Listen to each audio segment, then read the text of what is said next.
नमस्कार, मैं हूं ज्योति त्रिपाठी और आप सभी दर्शकों को स्वतंत्रता दिवस की ढेर सारी शुभकामनाएं। हमारा देश क्या है साहब? हिंदुस्तान के बारे में बहुत सारी बातें लोग कहते हैं, लेकिन हिंदुस्तान मेरी नज़र में क्या है, एक कविता के माध्यम से आपको बताना चाहती हूँ। सुनिएगा।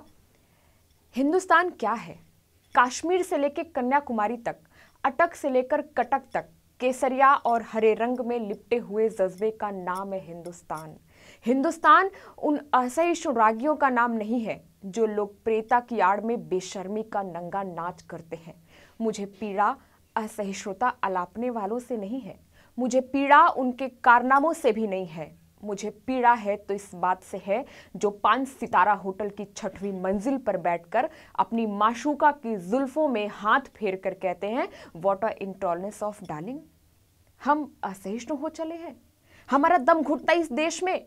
अरे दम तो उस हनुमान थप्पा का घुटना चाहिए था जो -28 डिग्री सेंटीग्रेड के तापमान पर भी बर्फ के नीचे जिंदा दबा रहा और होश में आए तो बोला, मैं इस देश के लिए जीना चाहता हूं, मैं इस हिंदुस्तान के लिए जीना चाहता हूं।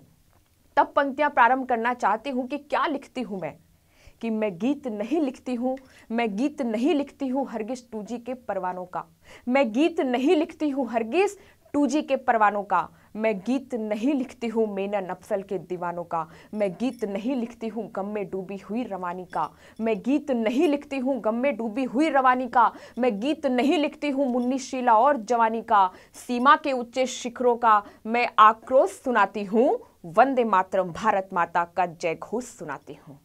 हम वीर शिवा के वंशज हैं तो रण चंडी का रोष सुनो, काल काल के इष्ट देव जय महाकाल का घोष सुनो। प्राण अहिल्या का अटका है फिर से याद शिलाओं में, प्राण अहिल्या का अटका है फिर से याद शिलाओं में, कुछ आतंकी घूम रहे भारत की तक्षशिलाओं में।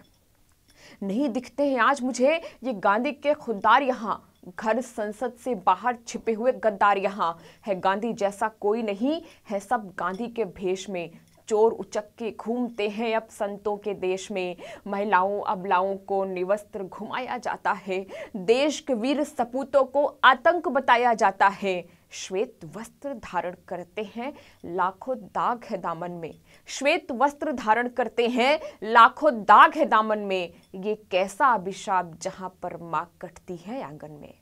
कि सुंदर पर्वत मालाओं की घाटी हमसे पूछ रही, सुंदर पर्वत मालाओं की घाटी हमसे पूछ रही, रक्त लहू से सनी हुई ये माटी हमसे पूछ रही, ये राम कृष्ण की धरती है यहाँ माँ शेरों को जनती है, ये राम कृष्ण की धरती है यहाँ माँ शेरों को जनती है, भाई बहन का प्यार यहाँ है रक्षा राखी करती है, ये शस्य श्यामला धरती है इसमें गंगा की धारें हैं, ये शस्य श्यामला धरती है इसमें गंगा की धारे हैं, यहाँ पद्मिनियां जौहर करती दोनों हाथ कटारे हैं, ये देश दुर्गा काली का, ये देश खप्पर वाली का, ये दुष्ट दलों का संहारक है रण चंडी मतवाली का, ये वीर शिवा की माटी है यहाँ प्रताप के भाले हैं, काट बैरियों के जिनने यहाँ लाखों शीश उछाले हैं, ये देश दुर्गा भाभी का, ये देश झांसी रानी का, ये देश आर्यभट्ट का है चाणक्य सरीखे ज्ञानी का, ये धरती है चेन्नम्मा की, ये धरती है झलकारी की,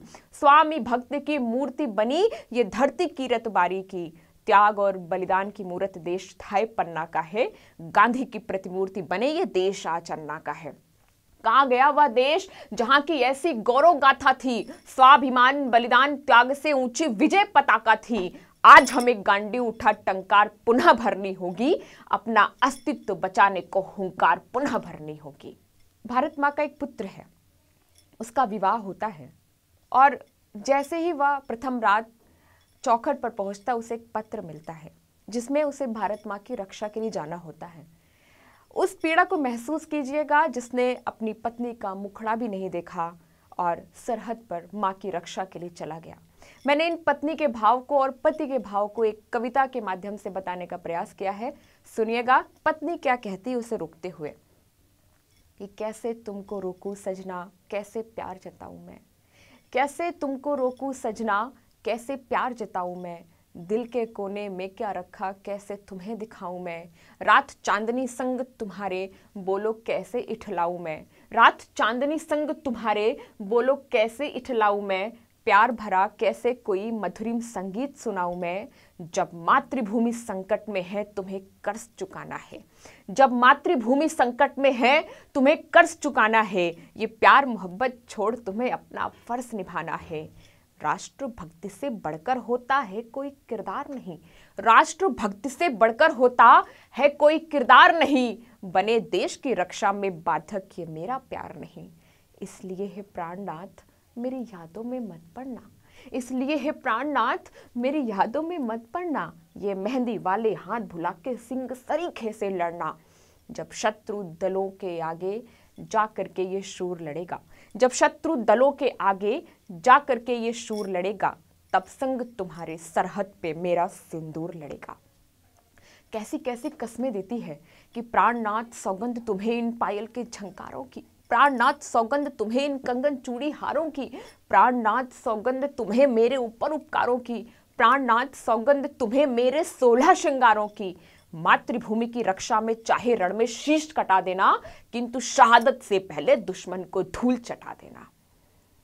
अब उसका जवाब आता है, क्या कहता है पति कि कैसे खुद को रोको, बोलो कैसे तेरा बखान करो, तेरे त्याग समर्पण का बोलो कैसे गुणगान करो। आज मिलन की रात प्रेम की बात नहीं कर पाया मैं, खुशियों की झोली तक सजनी आज नहीं भर पाया मैं। किंतु जहां तेरे सुहाग की जाकर घन गर्जन होगी, इन पैरों के नीचे शत्रु और हाथों में गर्दन होगी। मुझे नहीं परवाह कोई, बस जीत के मुझको आना है। दुश्मन की छाती चढ़कर मुझे तिरंगा फहराना है। सीमा पर जाकर दुश्मन हेतु मुझे जलजला बनना है, सीमा पर जाकर दुश्मन हेतु मुझे जलजला बनना है। मेरी खातिर प्राण प्रिय अब तुम्हें उर्मिला बनना है।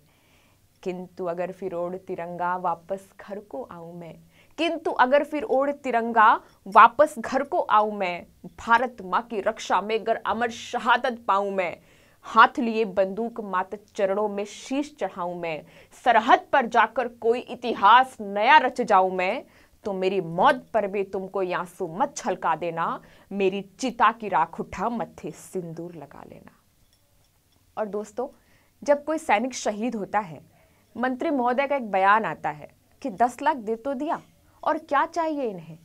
मैं उन मंत्री महोदय से पूछना चाहती हूँ, इस चैनल के माध्यम से 4 पंक्तियां पहुंचाना चाहती हूँ, उसके बाद अपना काव्य पाठ खत्म करूंगी। क्या मेरा सवाल है उनसे, अगर आपको अच्छा लगे तो मेरी बात दूर तक पहुंचाइएगा। सुनिएगा, एक सवाल मन में है, प्रश्न करती हूं कि वतन पर मिट गए बेटे कहां से उनको लाओगे, वतन पर मिट गए बेटे कहां से उनको लाओगे, शहादत पर कभी क्या आंख से आंसू गिराओगे, और जरा सरहद पे बेटा भेजी अपना तो देखेंगे, जरा सरहद पे बेटा भेजी अपना तो देखेंगे कि तब कीमत शहादत की भला कितनी लगाओगे। जय हिंद, जय भारत।